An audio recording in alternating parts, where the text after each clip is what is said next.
Shalom kasih Kristus, selamat berjumpa pada renungan melekat dalam Tuhan. Salam waktunya mengalami terobosan. Hari ini saya ucapkan damai dan sukacita Tuhan melingkupi hati pikiran kita semua. Mari kita tetap melekat dalam Tuhan melalui renungan hari ini, agar firman yang kita terima dapat membangun hidup rohani kita semakin kuat di dalam Tuhan. Kita berdoa. Bapa, terima kasih buat hari ini. Biarlah hari yang indah yang Tuhan berikan dalam kehidupan kami gunakan sebaik mungkin untuk menerima kebenaran firman-Mu.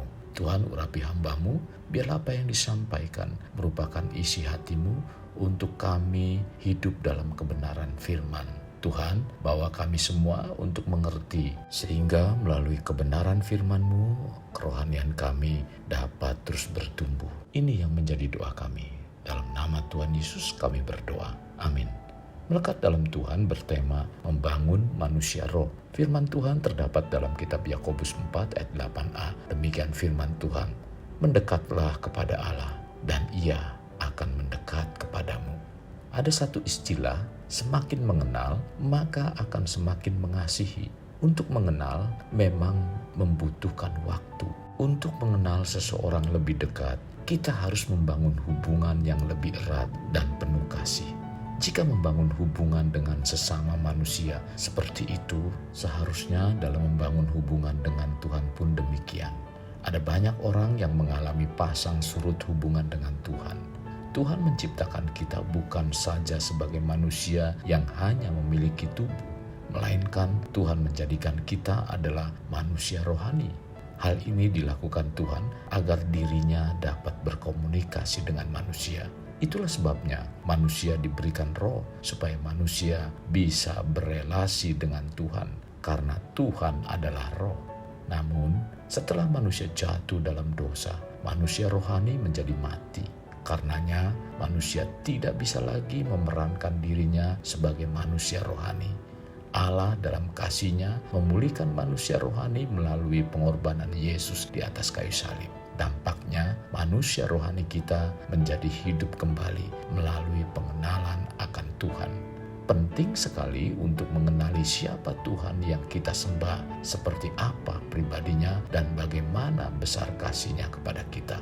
Semakin dalam kita mengenalnya, semakin besar pula kita mengasihinya. Hubungan yang didasarkan kepada pengenalan mendalam tidak akan gampang dihancurkan. Tuhan menanti kita saat ini untuk mendekat kepadanya.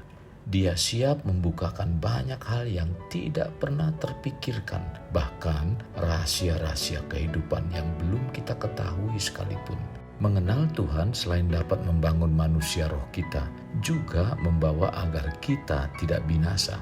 Dalam Hosea 4 ayat 6, umatku binasa karena tidak mengenal Allah. Karena engkaulah yang menolak pengenalan itu, maka aku menolak engkau menjadi imamku. Dan karena engkau melupakan pengajaran Allahmu, maka aku juga akan melupakan anak-anakmu.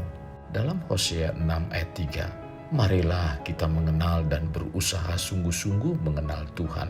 Ia pasti muncul seperti fajar. Ia akan datang kepada kita seperti hujan pada akhir musim yang mengairi bumi.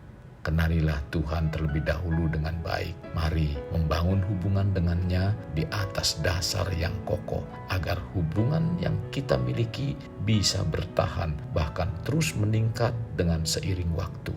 Jadi, untuk membangun manusia roh, penting sekali kita mengenal Tuhan melalui kematian dan kebangkitan Yesus, karena di dalamnya roh kita dibaharui.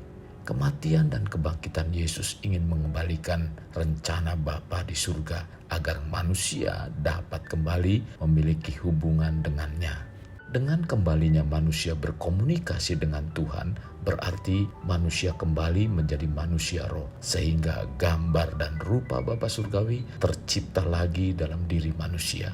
Manusia roh adalah manusia yang kuat dalam menghadapi tekanan apapun dalam kehidupannya, karena selalu ada penyertaan dan pertolongan Tuhan. Kekasih Kristus, terjadinya kedahsyatan dan keajaiban pertolongan Tuhan terhadap kita bukan suatu peristiwa yang terjadi secara instan, melainkan ada sesuatu yang dibangun terlebih dahulu, yaitu manusia rohnya. sehingga menjadi kuat dalam menghadapi tantangan dalam hidup yang dijalaninya. Kasih Kristus, kita dapat membangun manusia roh dengan memiliki keteguhan hati untuk hidup kudus. Sebut saja Daniel. Daniel seorang yang penuh hikmat dan pengetahuan. Ia juga merupakan keturunan raja dari Yehuda yang ditawan di Babel dan dia diangkat menjadi pegawai istana. Di istana, dalam setiap harinya biasa diberikan pelabur atau ransum dan anggur dari santapan raja. Tetapi Daniel menjaga hidupnya untuk tetap kudus. Dalam Daniel 1 ayat 8 mengatakan, Daniel berketetapan untuk tidak menajiskan dirinya dengan santapan raja dan dengan anggur yang biasa diminum raja. Dimintanyalah kepada peminum pegawai istana itu supaya ia tidak usah menajiskan dirinya. Kasih Kristus, orang yang mempunyai keteguhan hati atau berketetapan hati untuk hidup dalam kekudusan, ia dengan sendirinya akan memiliki roh yang kuat dan perkasa. Ya, membangun manusia roh dimulai dari sikap untuk hidup kudus. Bagaimana dengan kebanyakan hidup orang Kristen sekarang? Dengan begitu rapuhnya dalam menghadapi tantangan dan gelombang hidup, sepertinya tidak ada kekuatan. Karena kehidupannya banyak yang kompromi dengan dunia dan tidak memiliki ketetapan hati untuk hidup kudus. Pertanyaannya, apakah kita termasuk dari bagian tersebut atau orang yang mampu mempertahankan dan konsisten dalam membangun manusia roh? Dalam membangun biasanya dibutuhkan waktu, demikian juga dalam membangun manusia roh.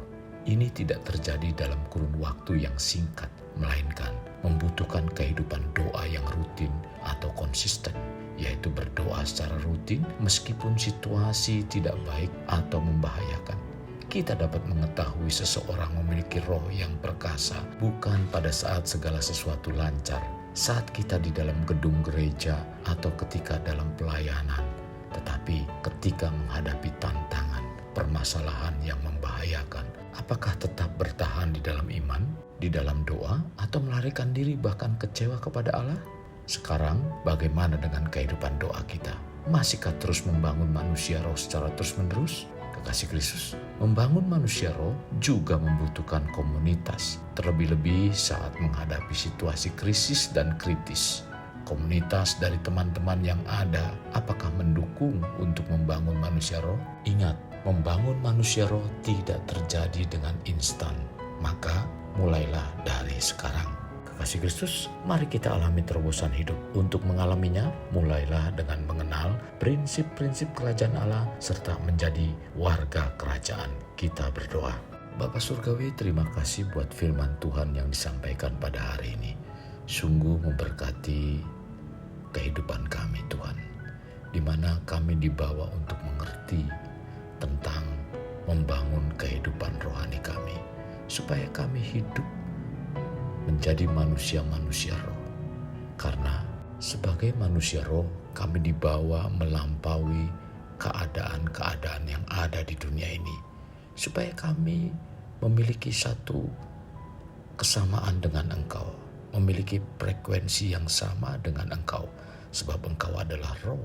Itulah sebabnya Engkau membangun kehidupan kami, yaitu kehidupan manusia sebagai manusia roh, sehingga kami mampu mengatasi setiap persoalan dan masalah yang dihadapi, tidak dibatasi dengan jarak, tidak dibatasi dengan waktu, dan tidak dibatasi dengan keadaan. Kami bersyukur Tuhan.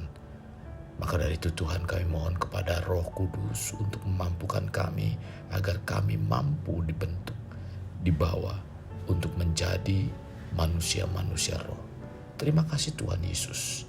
Ini yang menjadi kerinduan dan doa kami. Dalam nama Tuhan Yesus kami berdoa. Amin.